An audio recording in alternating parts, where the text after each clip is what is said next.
another of our live book readings. Today, we are taking a look at my Little Red Riding Hood circus aerialist book, Blood is Silent.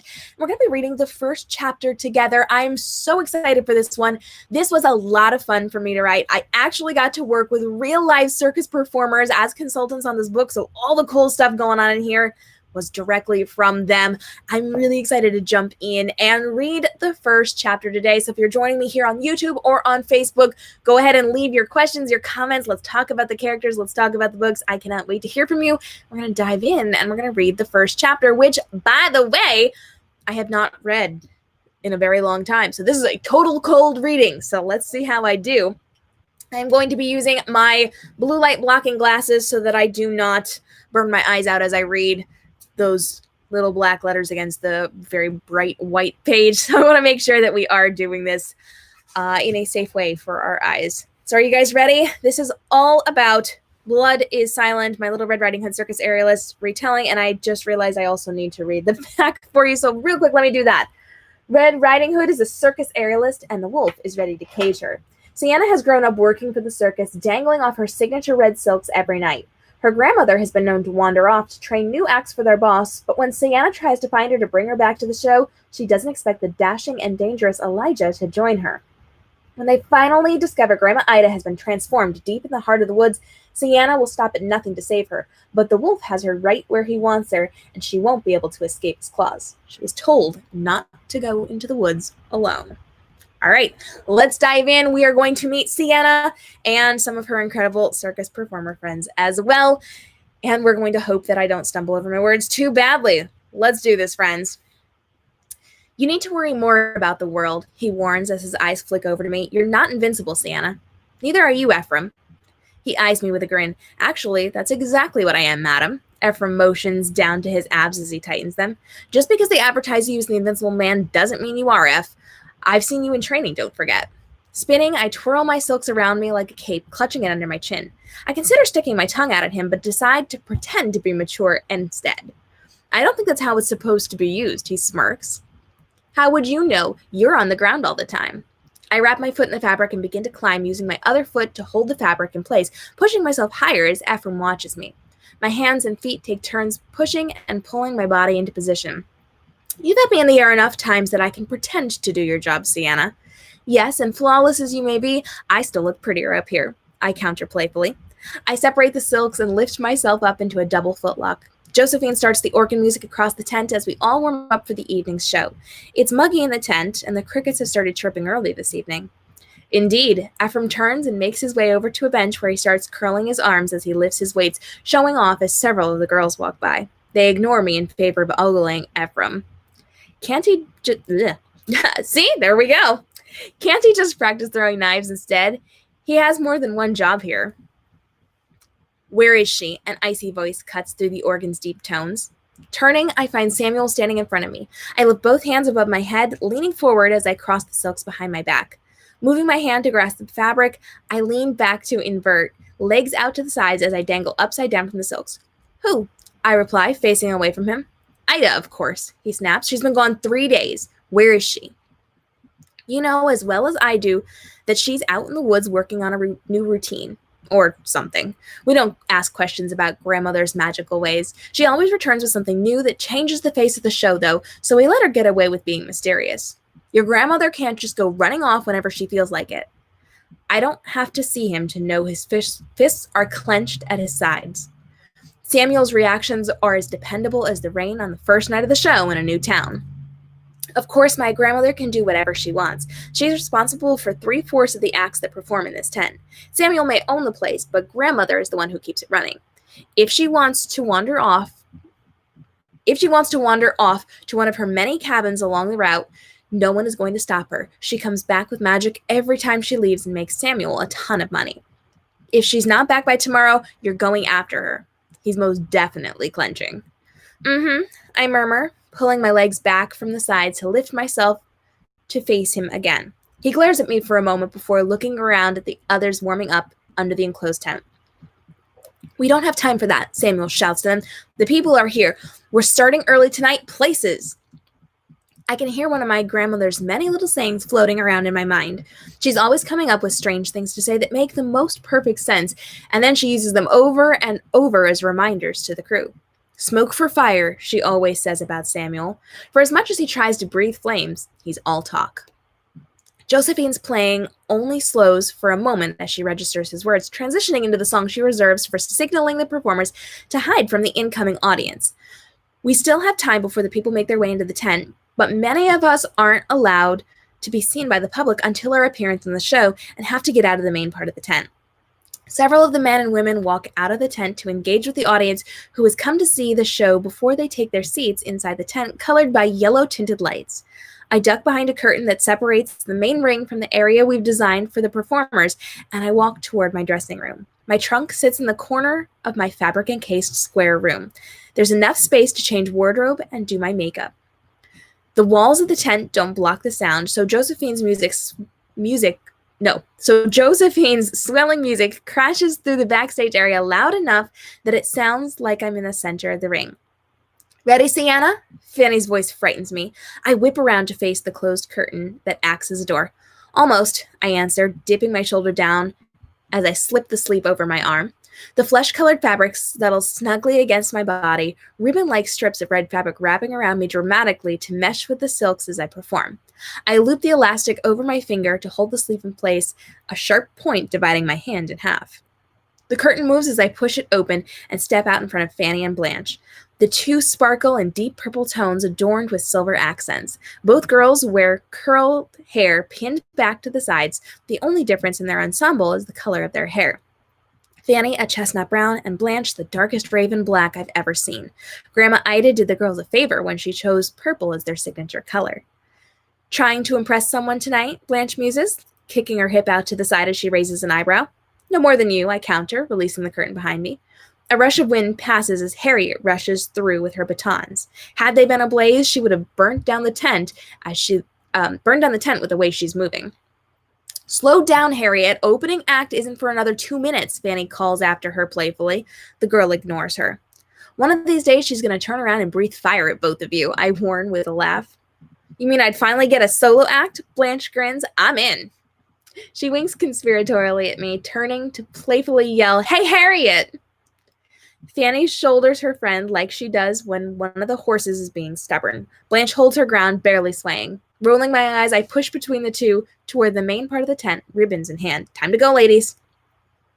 Someone shifts the curtain, concealing the backstage area from the main tent, allowing me to glance through it for just a moment.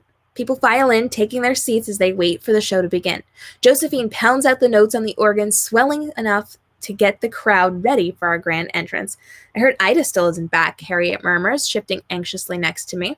She always arrives at the entrance before the rest of us, even though she's near the back of the lineup. She's supposed to be changing my act when she gets back. For a girl who works with fire for a living, she certainly is nervous before a performance. Working with fire may be the only time she's confident. If she's not back this evening, I'm being sent out to find her in the morning, I promise. She nods. Suddenly, the music stops. Our cue. The lights on the other side of the curtain dim and the crowd falls silent. The lights go out completely, leaving us in the dark. The fabric rustles as Orville or one of the other boys whips open the curtain. As one, we rush into the ring and take our places bathed in darkness. Whispers fill the room from the audience as they wonder why it's taking so long without the lights on.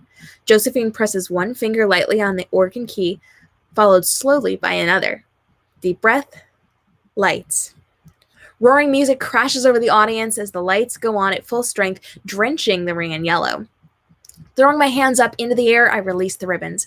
My face follows the initial move, and I catch sight of rows of sparkling lights running from the center of the tent to the edges, mixed among chiffon fabric that matches my silks in an array of colors.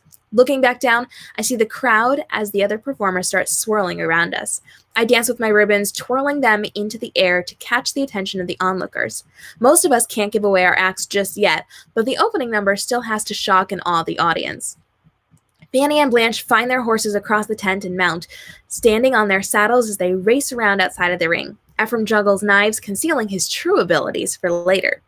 Fire spins in the air as Harriet beams brightly, getting just close enough to the children to make their eyes grow wide. Orville leads in one of the elephants who circles the tent. Everyone glitters in the wardrobe picked by Grandma Ida for each individual person. No act has the same color or outfit design. We're all unique. Red. I'm the only one. I'm the only. No. That was rough. I'm only allowed to wear red when I perform. Grandma saved that color specifically for me. It was my mother's color before me, and I inherited a different shade of it when I started my own act. Blood, fire, intensity, passion. Grandmother always told me red was the color of war and strength, power and determination, desire, love, and passion. I love and loathe it all at the same time. Grandmother is a bit of a kingmaker. The other circuses are to be listened to. She has the magic touch. Some even say she has real magic, but what she actually has is highly trained talent. Her skill at finding new acts is unparalleled, but even if Samuel brings in a new act, they have to pass Grandmother's test to stay. Her word is final on a talent's success or removal from the show, and she's always right. Samuel learned the hard way when he kept someone she turned down or dismissed someone Grandma insisted we keep.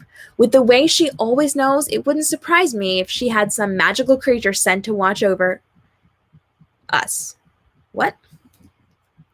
With the way she always knows, it wouldn't surprise me if she had some magical creature sent to watch over us. I got it. If anyone in this world has real magic, it's Grandma Ida. I hope I've inherited some of that magic too. My ribbons swirl around me as I move, contorting my body as I dance. Samuel stands in the center of the ring, eating up the attention in his black and white striped suit with accents of red and a top hat, cane in hand, every bit a ringmaster. The music grows as we finish our opening number. The crowd's gaze is fixed on the colorful spectacle. I run to the center of the ring, positioning myself. Only a few notes left until all eyes will be on me. The final notes. I pass my ribbons off to Ephraim to carry out for me. The lights go out.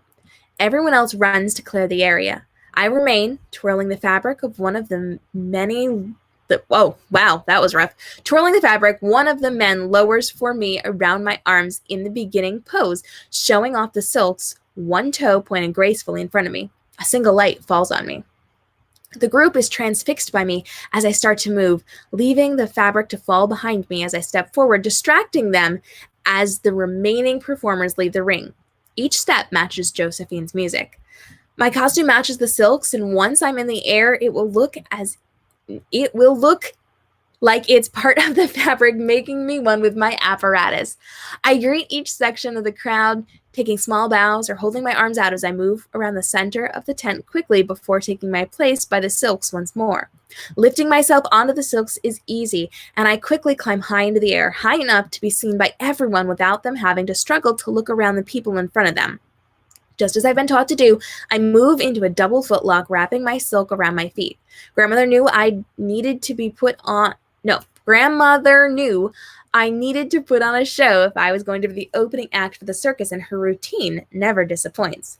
My wardrobe is overly hot in the sticky summer evening air, but it makes for a flashy show, which is exactly what Samuel demands of us. Twisting the silks behind my back, I drop into a cross-back straddle, dangling my arms to the side, high in the air, matching my outstretched legs. The children in the crowd gasp, shouting questions to their parents about why I'm hanging upside down.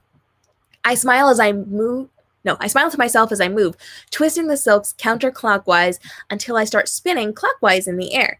I've always loved the feeling of the lights dancing behind my eyelids as I close them just long enough to see the vibrant colors piercing through my makeup-covered eyelids. Opening my eyes, I reach up to right myself. Sorry, guys, this is cold reading. Opening my eyes, I reach up to right myself and climb higher as Josephine's music guides the viewers through my act's story. The routine is only a few minutes long, but I've heard the audience say they were amazed by how it seemed I was up in the air for an eternity. I suppose to people who don't see it every day, it does seem rather long time. Samuel would never allow for a routine to last more than a few minutes, though. He keeps us on a tight schedule, and we pack far too many acts into the show to dawdle. My body would be screaming if it were any longer, so I don't mind staying on task. Nearing the end of the silks performance, I climb higher and make a show of wrapping the silk around my body. Inverting, I drop one knee around the silk and grab the dangling end with my free hand. Looping it behind me, I wrap it around my lower leg. I twist my body around, positioning myself properly. The fabric wraps around my leg again, crossing in front of my body and around my back until it dangles freely again. With both hands, I clasp the fabric flowing beneath my head, knee still wrapped over the top part of the silks above me. I take a breath to focus before straightening my leg and releasing my right hand straight out. My left hand guides the fabric as I finally allow myself to tip over, spinning into a triple star drop. I cascade down toward the ground, toppling over myself as part of the audience screams. The rest gasp. My body stops, bouncing up slightly as the silk cushions me a few feet above the ground. My leg comes together, pointing my toes as my hair sweeps the dirt. I only hold myself there for a moment before pulling myself upright. Using my legs, I spin myself, freeing my body. Hang on, it didn't change the page. Using my legs, I spin myself, freeing my body from the final part of my wrap, then slide down the fabric to the ground. The entire tent is silent. One breath, two breaths, applause. I smile as grandmother taught me to do, bowing to the corners of the tent. A little girl in the crowd catches my eye, and she claps furiously, grinning at me. Just then, the tent door rips back, revealing Blanche and Fanny. They ride in on their horses, a team of them in their wake. The two take turns leading their entrance, and the second rider always comes for me. Still in my final pose, arms in the air, I wait until Blanche angles her horse at me at the last second. I run at full speed toward her, catching her wrist. I'm not sure how the girls manage to pull me onto their horse at full gallop every night, but I hold on to them as we race around the ring. Both girls slow their horses as we reach my exit, allowing me to easily dismount before they rush to the center of the ring to perform. Nice work out there, Blanche calls before preparing to deposit me into the waiting arms of Orville. Thanks, I yell before I fling myself off the horse's back, twirling in the air with a hand from Blanche. I land heavily against Orville's chest. He swings me, completing my motion, and I fly through the partially open curtains into the backstage area. I crash into Samuel, and he makes sure I'm standing of my own accord before turning away, giving me a moment to stabilize myself. Nice work out there, but you're still responsible for finding Ida in the morning. You were good, but not good enough to earn a morning off. Thanks, boss, I mutter under my breath as I push away from his chest and make my way back to the changing area to switch from my work on the lyre. Hey, Sienna, a deep voice says behind me. I don't have to turn. Hi, Elijah. My heart speeds up. I blame the triple star drop that was only supposed to be a double star drop. Sometimes a girl likes to show off. That was impressive, he croons. It was supposed to be. Confidence. I can pull this off. It's nice to see a woman who knows what she's doing. He peels off, fading into the crowd of people backstage. Wow, Ephraim says, sidling up next to me. Leave it alone, Eph. I roll my eyes. Fine, if that's what you want, he shrugs. Do you want help tracking down Ida tomorrow, or should I leave that alone too? I've gone out numerous times to track down my grandmother on my own, but the majority of my friends protest. They don't like it when I travel into unknown woods by myself. This town is particularly less high-end than where we normally travel, but Grandma Ida and my mother always taught me to be braver than I felt. Showing weakness never helped a female's case. I'll be fine. You get your beauty sleep, I quip. Glancing him up and down from the corner of my eye, I add, you need it. Fine, he jokes, be that way. But when you get kidnapped, don't expect me to come save you. Last time you thought I was going to fall down a pit and die. Suddenly it's abduction? I turn to face him as I walk. Spinning, I move backwards. Ephraim reaches out to take my wrists, steadying me as I walk quickly backward. My hands rest on top of his, fingers tracing his forearms as I balance myself on my tiptoes to walk faster. We've always worked well together, even though we don't share an act. I'm just saying that I won't be the one to come and save you, he cocks an eyebrow. Elijah can come and rescue me instead, I tease. Good luck with that, Ephraim mumbles. He's more interested in the mirror than in rescuing pretty girls. That's true. Harriet brushes past us, equipment in hand. We both pause to look at her before laughing. This is me, I say as we reach our dressing room curtain. Or as I reach my dressing room curtain. I kick my leg out. Whoa, wow, guys. I kick my leg out behind me for show, leaning into his arms a touch. Ephraim bows his head slightly to say goodbye before leaving to get ready for his own act. It scares me when he has people attacking him in the ring for show, but he always emerges unscathed. Where's something sparkly? He shouts as he walks away. Always, While silks will always be my favorite apparatus, I love that working on the lyra gives me more freedom with my wardrobe. While everything has to be streamlined for silks so that nothing catches on the fabric, I can wear anything while working from my hoop. Sienna, Ephraim pauses, glancing back. Don't forget to wear something red when you sneak out to look for Ida, or when you sneak out early to look for Ida. I wave him off and duck into my changing room. Grandmother, though incredibly good at her job, is starting to lose her sight. She recognizes most people by their voice and their blurry signature color now. Wearing red helps her to identify me from a distance. I'll have to find something to wear since I can't take my wardrobe out of the circus without drawing too much attention, and my jacket is ripped thanks to Hoyt and his tigers. I'll figure something out later, though. First, I need to decide on my next showpiece. I rummage through my small trunk until I find the dress I want. Setting it over top of the trunk, I turn to my small mirror and examine myself in my silk outfit before changing. Strips of red fabric move over one shoulder and down my chest, wrapping around my waist. A second piece covers the other side of my chest, wrapping behind me. A large piece of red moves around my waist to swirl between my legs and around each thigh. It twists down around my knees, making me look like I'm wearing ballet slippers with incredibly wide ribbons tied around my calves. While I have many different outfits, I wear this one when I'm feeling particularly bold. Mother never cared for it, but grandmother said it made me look brave. Perhaps I should wear this out to find grandmother in the morning. In truth, the town makes me nervous, and I don't like the idea of roaming around where I could run into anyone. Best not to draw attention to myself. What if I go out when I'm sure no one will be around? The thought sparks in my head, making me duck as if I've been struck. I could go out when no one's around. It would probably be safer. If I skip the end of the show and leave right after my next act, that will give me at least an hour to wander in the dark before people start straying from inside of the circus limits, likely 2 hours before the majority of them start to file away. It could be my best opportunity to avoid the townspeople. I tug down the sleeve of my outfit, sliding it to the floor. Noise fills the area outside of my dressing room, and I quickly hurry into my next outfit. The translucent skirt drops to the floor in front of me, slits all the way up to my waist. The bodice wraps similarly to my last outfit, coming to a point in the middle of its various shades of sparkling red. Behind me, I clasp the high collar, adjusting the feathers off of my right shoulder. I consider leaving the detached sleeves off for the evening, but they really do complete the outfit. We all have to suffer for the beauty in this heat. Tying my curls back into a high ponytail, I give myself a little grace. I give myself at least a little grace when it comes to dealing with the sweltering heat. The tent makes everything so much hotter with the people in it. Perhaps I'll leave my hair up when I slip out later. Stepping out of the changing area, I look for Samuel to tell him I'll be leaving tonight. He doesn't do well when grandmother isn't around to oversee his circus, so I'm sure he won't mind if I skip the closing. Wow, sorry guys. Sorry. Woo, try it again. So I'm sure he won't mind if I skip the closing number to retrieve her from the woods. I'll have to find out if she took anyone with her or not. Grandma likes to disappear without telling anyone she's going, occasionally taking a performer or two with her for training.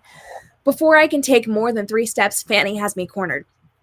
After she gives me the full rundown of their part of the show, I mention I'll be slipping out early so that they can cover for me in the finale.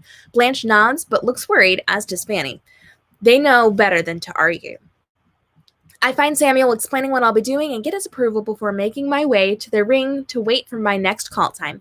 My lyra performance goes quickly enough, and I block out Samuel's instructions to return immediately to the tent with grandmother this evening. He almost sounds worried for my safety. Almost. I change into all black, wearing pants and a fitted top with a belt to the side to hold my knife, my water, and a few extra things that I carry with me when I go out.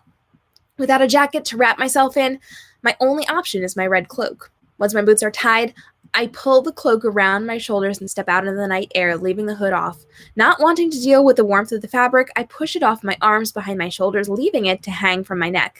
It's uncomfortable, but not as bad as the sweltering heat. Stars glisten in the sky as the crickets shriek their high-pitched songs. Darkness surrounds me, leaving only the faint glow of the lights outside the tent to cast my long shadow over the dark grass. The noise from the tent silences in my wake as I walk away, and I pray everyone remains at the circus and not prowling around in the dark. Ephraim was wrong. I don't need to be more worried about the world. I'm already terrified. The noise I hear next gives me good reason to be. And that, my friends, is the first chapter of Blood is Silent, my Little Red Riding Hood Circus Aerialist retelling. I do hope that you enjoyed this live reading, and I would love to hear from you guys on which story you would like to hear the first chapter of next. Feel free to drop them in the comments for the replay here on YouTube and on Facebook. We'll be jumping in next week and every single week until we're done with all my books to read the first chapters every Wednesday at 10:30 a.m. Eastern, right after I do a live stream where I'm educating entrepreneurs on how to market their businesses to make more money on social media.